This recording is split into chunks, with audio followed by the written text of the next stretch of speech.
Every kingdom needs a hero, don't you think? Adam and I had no desire to write damsels in distress. We wanted to bring these iconic figures into the present. These are women who stand in front of their men. They don't need saving, they can save themselves.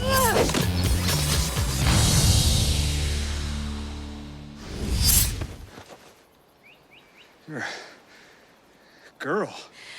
Woman. Fairy tales are incredibly dated. The gender dynamic has definitely shifted, and women are no longer reliant upon men for rights and property and protection and survival in general. Not the jewelry type. Indeed, I noticed. In some of the old fairy tales, they were a lot younger. They were more innocent, more delicate, timid, fearful. Once is not that. I mean, we have our moments when we're afraid, but we really confront all these things.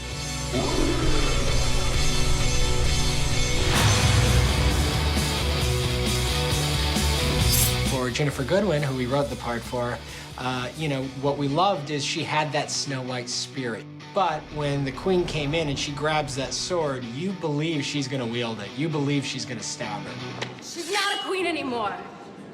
We just knew that our Snow White had to be a woman who wouldn't stand behind her prince. Step away from my husband. A lot of, I think, her strength comes from the love she has for her family, for Charming, for Emma, for Henry. That's what gives her the thing she needs to be strong, is having something to fight for. If you ever try to hurt anyone in my kingdom again, I will kill you. One of my favorite, hero moments in kind of the very classic sense is Snow White in the flashback story of Bandit Snow White.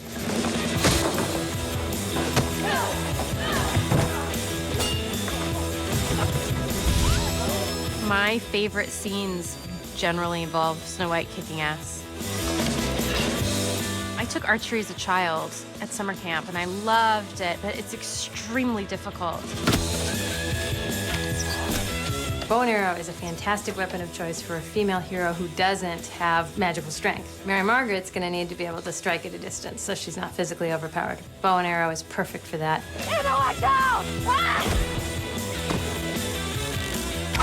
And there's something about that. That's a hero's move. When was the last time you shot an arrow? 28 years ago. Guess it's like riding a bike. We love the idea of flipping the roles in this season and having Charming go into the sleeping curse and having Snow have to come wake him up with a kiss.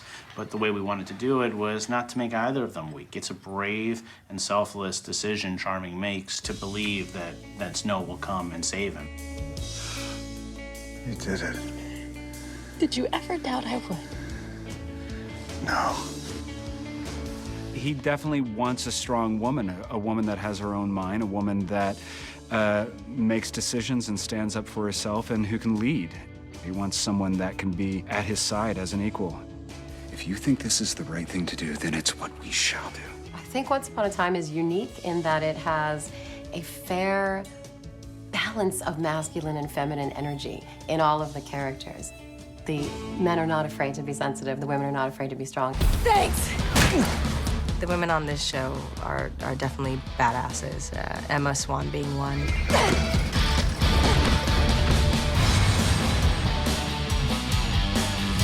She has a physical strength that the other women don't have on the show.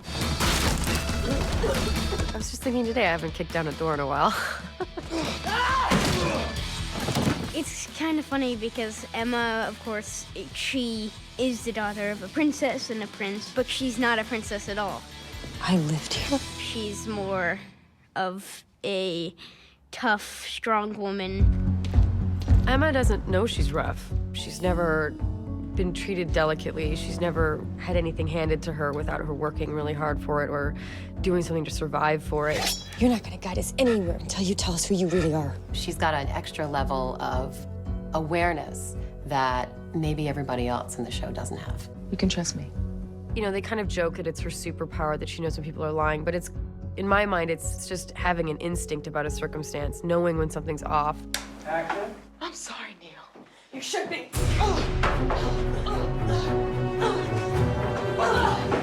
there's a big fight scene between Emma and Tamara. There's that gun, if I can get it. It's great for us to get into a place here where we have these two women fighting, and it's an all-out brawl. Watching her tango with Tamara like she's in a UFC cage is pretty impressive.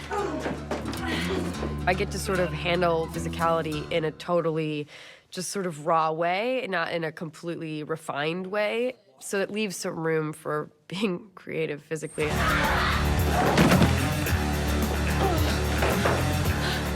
over. It's not.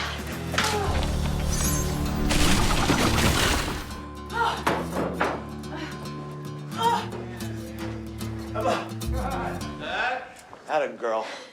Now do a pull-up. Emma has this very grounded, real-world strength. Regina has this great magical vengeance power of, like, I am justified in what I'm doing. She doesn't ever say she's heroic, but she sure says she's justified. I think what makes a hero is kind of the same thing that makes a villain. She's resourceful.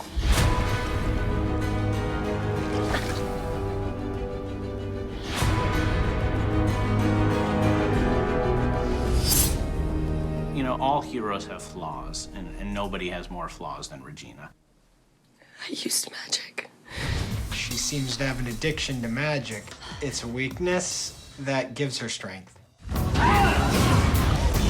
She's not so physically strong. I don't think she ever really had to use her hands to fight. Well, apart from fireballs. And I think it's because she was a princess before she became a queen. And a lot of her strength comes with magic. You're lucky I've changed. The hardest thing for Regina is to have patience. And every time she runs out of patience, she does the wrong thing, and it always, always comes back to haunt her. Kill me. What? Henry would never forgive me. Regina is pretty much honest with herself about what her strengths and weaknesses are. And one of her biggest weaknesses is that she kind of relapses, I could say, often. But you know what my problem is? I never learn from my mistakes.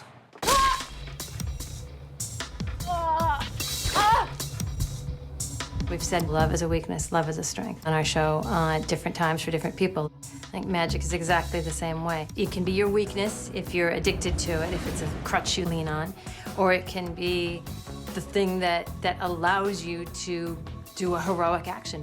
It's all in how you use it. I've really been trying. It's okay. At least you're using it to help people now. Strength can come in many different forms. For some people, it's physical, and for other people, it's intellectual, it's mental. Belle is another character who, like Regina, doesn't immediately grab for the sword. I do love books. Who's gonna join us? We got to see Belle move beyond being just this girl who's a dreamer and is always thinking about adventure and heroics, and actually get to see her step into the shoes of the adventurer. Now go be a hero. With Belle, she really got to be pretty badass and kill a, wait, can I say it? I can't think of the word. Yawaguai. That took a while. But yeah, that was a fun episode, showing a different side to her. Loved the idea of putting her in a situation where ultimately her intellect wins out and proves stronger than any sword.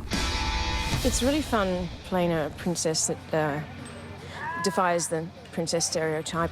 She has that element of being really brainy and maybe figuring things out in a different way.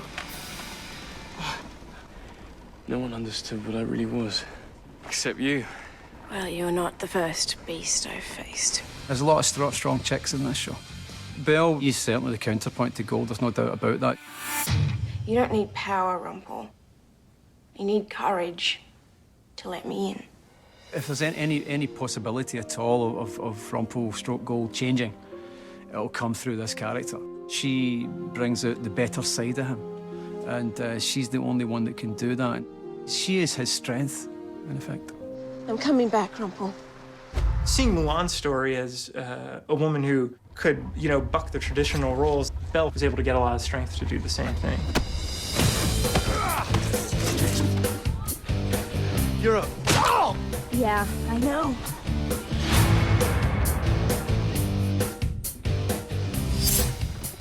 I've had the privilege to play a lot of strong women, but, no one as iconic as Mulan. We fought many battles together. When you try to break the mold, you have to be a lot tougher. And that's what I think you see with Mulan. There's an honesty to her, and there's a code of honor to her. And as she said, only fight something you truly believe in. All right, lock it up. Good sound. Yeah. Ready, and action. Working with Jamie Chung as Mulan is a pleasure. She has good body awareness. So we've done a few fights. Jamie is very eager to get in there and gung-ho to play. It's been really fun. Who else gets to dress up like this and it's not Halloween? There's just so many layers to this costume, and it's pretty heavy. If it's not a satchel, it's a bow and arrow. If it's not 2 swords, it's something else.